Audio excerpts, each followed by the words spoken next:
મિત્રો આજે ખરા અર્થમાં ગામડા સ્વાવલંબી છે અને સિટી છે, શહેરો છે એ ભલે ઉદ્યોગો હોય પણ છેલ્લે તો એમને જે જીવન જરૂરિયાતની વસ્તુઓ છે એના માટે ગામડા ઉપર જ આધાર રાખવો પડે છે. તો આજે હું મારા ગામડે, મારે ઘરે, મારા ખેતરમાં આવ્યો છું અને અહીં અમારું કિચન ગાર્ડન છે. અહીં તમને સરસ મજાના રીંગણીના છોડ જોવા મળશે અને રીંગણા પણ જોવા મળશે. રીંગણા છે અને આ છે હળદર, કે જે આપણે હલ્દી કહીએ ને એ હળદરના ઝાડ છે. આમાંથી નીચે હળદર નીકળશે અને પછી એમને સૂકવી અને દળાવી અને પછી આપણે હળદર તરીકે એનો હળદરના પાવડર બનાવશું ને ઉપયોગ કરીશું. આ જે બધા વેલા છે આમાં ફૂલ આવી ગયેલા છે. આ બધા વેલા કોઠીમડાના છે. એટલે હવે આપણે જોઈએ તો ભીંડામાં સ્પેશિયલ વેરાયટી છે, પ્યોર દેશી ભીંડા છે, કોઈ વિલાયતી કે હાઇબ્રિડ ભીંડા નથી.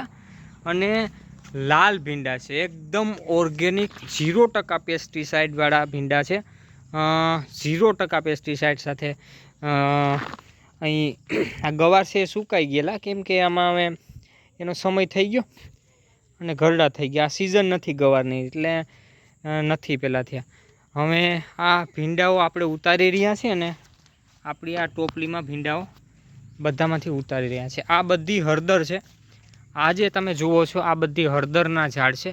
આમાં હળદર નીચે નીકળશે અને કંદમૂળમાં થાય હળદર, એટલે નીચેથી નીકળશે અને પછી એનો સમય આવશે 8 કે 10 મહિનાનો આનો સમયગાળો હોય. પછીથી એમની અંદરથી હળદર કાઢી અને પછી આપણે એને દળી નાખશું, સૂકવી અને પછી દળી નાખશું એટલે આપણી હળદર તૈયાર થઈ જશે. આ હળદરનો પાવડર થઈ જશે. આ ગરમેલ કહીએ મિત્રો, તમે શું કહો છો એ કોમેન્ટમાં લખજો, અમને ખબર નહીં. આ અમે ગરમેલ કહીએ અને આ અમારી નાની એવી નર્સરી છે. અહીં અમે જે આ આંબાનો બગીચો છે ને એ આખો બગીચામાંથી અહીં નર્સરીમાં જો અહીં લીંબી પણ છે, એક લીંબી છે અને બીજા અલગ અલગ જાતના પેલા છે શાકભાજીઓ છે. સાથે સાથે અહીં પણ અમે હળદર વાવી હતી. તો આ બધું અહીં મળી રહી છે. અને આ બગીચા છે, કેરીના મોટા મોટા ઝાડો છે. સાથે સાથે અહીં તમને દેખાવામાં આવશે આ મીઠો લીમડો છે, સરસ મજાનો મીઠો લીમડો. અને આ બગીચામાં પશુઓ માટેનો ચારો છે અને બીજે આંબાના ઝાડ છે, કેળનું ઝાડ છે. અને તમે જોઈ શકો છો કેળા આવી ગયા છે. એટલે અમે ધીરે ધીરે આ લૂમ છે મોટી થઈ જશે અને ઘરના કેળા ખાવાનો પણ એક અનેરો આનંદ છે. આ બધી વસ્તુમાં કોઈ પણ દવા કે પેસ્ટિસાઇડ આપણે નાખેલું નથી. હવે હું તમને મરચી બતાવીશ. મરચાં એકદમ જાળવણી થોડીક ઓછી કરી અમે અને સુકાઈ ગયા છે. પણ મિત્રો આ 0% ખાસ કરીને મરચીમાં વધારેમાં વધારે પેસ્ટિસાઇડ ઉપયોગ થતો હોય, પણ આપણે આ પ્યોર એકદમ કહેવાય ને કે ઓર્ગેનિક છે. અને એના જ કારણે જો આમનું જે મરચી છે એકદમ આમાં કુકડ નામનો રોગ આવી ગયો, કુકડાઈ ગઈ છે. તેમ છતાં આપણે એમના પેસ્ટિસાઇડનો ઉપયોગ કરેલો નથી. એટલે મરચાં છે ને એકદમ સરસ અને તંદુરસ્ત મરચાં આમાં જોવા મળશે. જો આ એકદમ તીખી જાત છે મરચાંની, બહુ તીખા મરચાં હોય એના. અને દેખાય ને એ મીઠા લીમડાનું બહુ મોટું ઝાડ છે. એટલે આપણે કઢીમાં અને દાળમાં અને આપણે નાખતા હોય ને એ મીઠો લીમડો.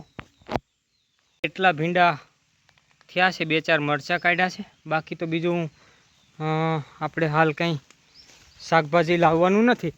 પણ આમાં નાળિયેરીની સાથે સાથે ગલકાનો પણ વેલો છે.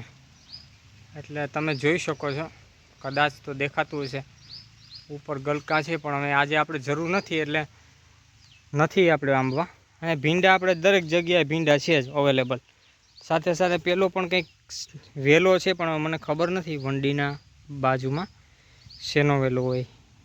આ પેલો સરીગવો છે અને આટલામાં થોડાકમાં શેરડી છે. મિત્રો તમે માર્કેટમાં મોટા ટમેટાં જોયા હશે, પણ મિત્રો એ વધારે ઉત્પાદન થાય એટલા માટે સુધારેલી જાત હોય, હાઇબ્રિડ હોય, એટલે એના જીન્સમાં ફેર કરેલો હોય એમ. પણ આ જે ટમેટાં આપ હવે જોવો છો એ પ્યોર દેશી ટમેટાં છે.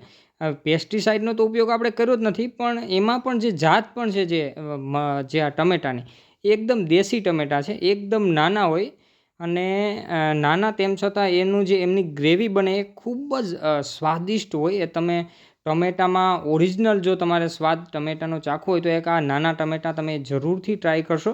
આપણે વાત કરતા હોય છે કે ગામડાનું જીવન સુખી હોય છે, તો એનું કારણ એક મોટી વસ્તુ એવી છે કે ગામડાની સ્વાવલંબિતા છે એમનું સૌથી મોટું કારણ છે. અહીંયા આપ જોઈ રહ્યા ડુંગળીનું વાવેતર છે, સરસ મજાની એકદમ મસ્ત મસ્ત ડુંગળી ખેતરમાં વાવી છે. અને આ એમના બી પણ છે, જુઓ ઘણી જગ્યાએ તમને જોવા મળશે ડુંગળીના બી, ઘણી જગ્યાએ બીજે પણ જોવા મળશે. જુઓ આ બી પણ છે અને આ બીમાંથી ડુંગળી થઈ શકે છે. તમારા ઘરે પણ તમે આ બી છે એમાંથી ડુંગળી થઈ શકે. અને એકદમ સરસ મજાની જામેલી ડુંગળી છે, જુઓ મસ્ત જામેલી ડુંગળી છે. હમણાં આપણે જરૂર નથી એટલે ખોટી ઉપાડવી નથી, તાજી તાજી જ ખાશું. અને એ જ ગામડાની મજા છે.